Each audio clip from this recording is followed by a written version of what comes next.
Hi friends, എല്ലാവർക്കും പുതിയൊരു വീഡിയോയിലേക്ക് സ്വാഗതം. അപ്പോൾ ഇന്നത്തെ ഈ പാർട്ടിൽ നമ്മൾ ചെയ്യാൻ പോകുന്നത് നമുക്ക് ഡ്രസ്സിന് കുറച്ച് ഭാഗം ഷെയ്ഡ് ചെയ്യാനുണ്ട്. അതുപോലെ നമുക്ക് കൈ വരച്ചിട്ട് ആ ഒരു ഭാഗങ്ങൾ നമ്മൾ ഷെയ്ഡ് ചെയ്യാൻ കിടപ്പുണ്ട്. അപ്പോൾ അതൊക്കെ ആയിരിക്കും നമ്മൾ ഈ ഒരു പാർട്ടിൽ ചെയ്യുക. അപ്പം അടുത്തൊരു പാർട്ട് കൊണ്ടായിരിക്കും നമ്മൾ ഈ ഡ്രോയിങ് കംപ്ലീറ്റ് ചെയ്യുക. അടുത്ത പാർട്ടിലേക്ക് നമ്മൾ ഫേസ് ഫുള്ളായിട്ടൊക്കെ വരയ്ക്കുക. അപ്പോൾ നമുക്ക് ബുദ്ധിമുട്ടുള്ള അതായത് നമുക്ക് ഒരുപാട് ചെയ്യാൻ സമയം എടുക്കുന്ന കാര്യങ്ങളൊക്കെ നമ്മൾ ആദ്യം തന്നെ ചെയ്ത് പോവുകയാണ് ചെയ്യുന്നത്. പിന്നെ ഇതിൻ്റെ പാർട്ട് പാർട്ട് 1ഉം പാർട്ട് 2 കാണാത്ത ആൾക്കാരുണ്ടെങ്കിൽ അതിന് ലിങ്ക് ഞാൻ ഡിസ്ക്രിപ്ഷനിൽ കൊടുത്തിട്ടുണ്ട്. അപ്പോൾ അത് നോക്കിയിട്ട് നിങ്ങൾക്ക് ഇത് ചെയ്തെടുക്കാവുന്നതാണ്. ഔട്ട്ലൈനും അതുപോലെ രണ്ടാമത്തെ പാർട്ട് നമ്മൾ ചെയ്തിരുന്ന ഹെയർ ഡ്രോയിങ് ആയിരുന്നു. അപ്പോൾ രണ്ട് കാര്യങ്ങൾ നമ്മൾ പറഞ്ഞു തന്നെ, അതായത് വീഡിയോയിലെ കാര്യങ്ങളൊക്കെ പറഞ്ഞു തന്നെയാണ് നമ്മൾ വീഡിയോ ചെയ്തേക്കുന്നത്. അതുകൊണ്ട് ആ വീഡിയോ കണ്ടു കഴിഞ്ഞാൽ നിങ്ങൾക്ക് ഈസിയായിട്ട് ചെയ്യാവുന്നുള്ളൂ. പിന്നെ ഇപ്പോഴും പലരും ഗ്രിഡ് ലൈൻസ് വരയ്ക്കുന്നതിൻ്റെ അളവും കാര്യങ്ങളൊക്കെ ചോദിക്കാറുണ്ട്. അത് നമ്മൾ 2 സെൻറ്റിമീറ്ററാണ് എടുത്തിരിക്കുന്നത്. അപ്പോൾ മിക്ക വീഡിയോയിൽ നമ്മളത് പറഞ്ഞു പോകുന്നുണ്ടല്ലോ, അതിനെക്കുറിച്ച് നമ്മൾ ഡിസ്ക്രിപ്ഷനിൽ കൊടുക്കാറുണ്ട്. അപ്പോൾ നിങ്ങളത് നോക്കുക, അപ്പോൾ നിങ്ങൾക്കത് കിട്ടുന്നതായിരിക്കും. പിന്നെ ഈ ഒരു ഗ്രിഡ് ലൈൻസ് വരയ്ക്കുന്ന എങ്ങനെ നടത്തിയ ആൾക്കാരുണ്ടെങ്കിൽ അതിൻ്റെ വീഡിയോ നമ്മൾ ഓൾറെഡി ചെയ്തിട്ടുണ്ട്. അപ്പോൾ അതിന് ലിങ്ക് ഡിസ്ക്രിപ്ഷൻ കൊടുത്തേക്കാം. അപ്പോൾ അത് നോക്കിയിട്ട് നിങ്ങൾക്ക് വരയ്ക്കാവുന്നതാണ്. ഇത് വരയ്ക്കാൻ വലിയ ബുദ്ധിമുട്ടൊന്നുമില്ല. പിന്നെ A4 A3 വരയ്ക്കുന്നത് ചോദിക്കാറുണ്ട്. ഞാനിപ്പം A4 പേപ്പറിലാണ് വരയ്ക്കുന്നത്. നമ്മൾ A3 പേപ്പറിലൊന്നും അങ്ങനെ ഈ ഒരു ചാനൽ ചെയ്തിട്ടില്ല. കൂടുതലും A4 തന്നെയാണ് വരച്ചേക്കുന്നത്. പിന്നെ നിങ്ങൾ ഓരോരുത്തർ വരയ്ക്കാൻ വേണ്ടി പറയുന്നതൊക്കെ ഞാൻ കാണാറുണ്ട്, കമൻറ്റ് ചെയ്യുന്നതൊക്കെ കാണാറുണ്ട്. അതൊക്കെ ഞാൻ നോട്ട് വെച്ചിട്ട് നമുക്ക് ഓരോ ദിവസമായിട്ട് ചെയ്യാം. നമുക്ക് ഓരോ ഡ്രോയിങ് ചെയ്ത് തീർക്കാനുള്ള സമയം വേണം. അതൊക്കെ ഒന്ന് നിങ്ങൾ മനസ്സിലാക്കുക. പിന്നെ നേരത്തെ നമ്മൾ ലിയോ എന്ന മൂവിയിൽ വിജയുടെ ഡ്രോയിങ് ചെയ്തിട്ടുണ്ടായിരുന്നു. അപ്പം ആ ഒരു വീഡിയോസൊക്കെ കാണാത്ത ആൾക്കാരുണ്ടെങ്കിൽ ജസ്റ്റ് ഒന്ന് കണ്ടു നോക്കുക. അതൊക്കെ ഒന്ന് ട്രൈ ചെയ്ത് നോക്കാവുന്നതാണ്. അതിൻ്റെ നമ്മൾ ഔട്ട്ലൈൻ ചെയ്തേക്കുന്നതിനൊക്കെ ജസ്റ്റ് ഒന്ന് മാറ്റം വരുത്തിയിട്ടുണ്ട്. കാരണം നമുക്ക് കുറച്ചുകൂടെ ഈസി ആയിട്ട് ഔട്ട്ലൈൻ ചെയ്യാവുന്ന രീതിയിലാണ് ആ ഒരു ഗ്രിഡ് ലൈൻസൊക്കെ നമ്മൾ ഇട്ട് വെച്ചിരിക്കുന്നത്.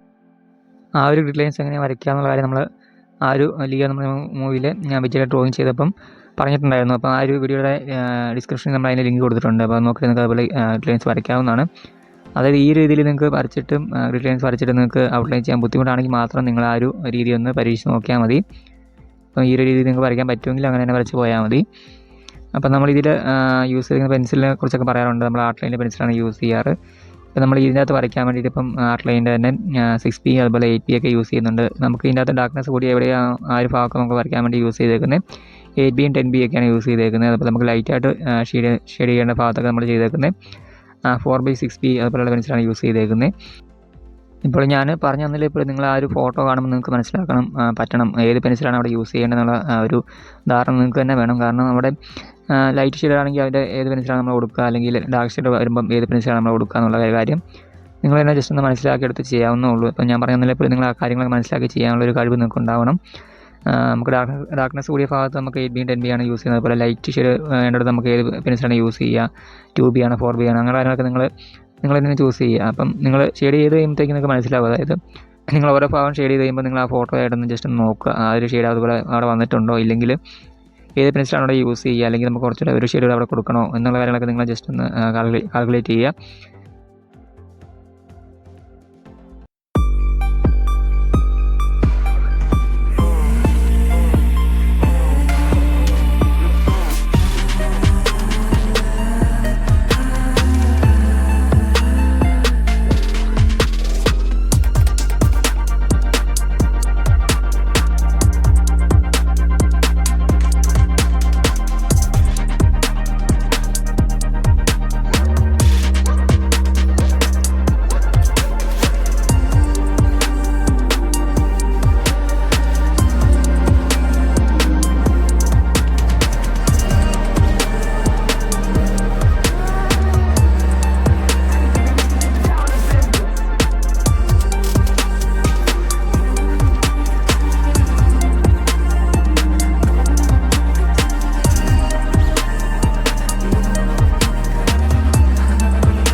അപ്പോൾ ഈ ഒരു പാർട്ട് നമ്മൾ ഇവിടെ കൊണ്ട് നിർത്തുവാണ്. അപ്പം വീഡിയോ ഇഷ്ടമായി തീർച്ചയായും ലൈക്ക് ചെയ്യുക. അപ്പം നിങ്ങൾ ട്രൈ ചെയ്ത് നോക്കുക, നിങ്ങൾക്ക് ഈസി ആയിട്ട് ചെയ്യാവുന്നുള്ളൂ.